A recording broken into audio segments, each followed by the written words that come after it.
Oscar জয়ী সঙ্গীতশিল্পী এ.আর রহমান দীর্ঘ ১৩ বছর পর কলকাতার মঞ্চে ফেরার কথা ছিল। তবে ভক্তদের সেই উচ্ছ্বাসে ভাটা পড়ল।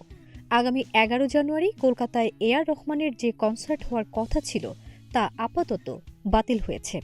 এই অনুষ্ঠানটি ১১ এপ্রিল হবে বলে আয়োজকরা জানিয়েছেন। আয়োজক সূত্রে আরও জানা গেছে, এরই মধ্যে যারা টিকিট কেটেছেন তাদের টিকিটের টাকা ফেরত দেওয়ার প্রতিশ্রুতিও দেওয়া হয়েছে।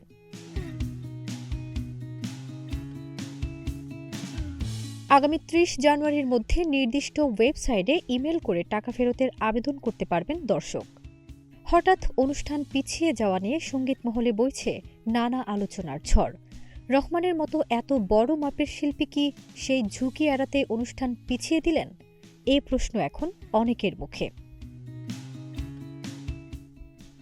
ফারজানা নিকিতা, নাগরিক প্রতিদিন।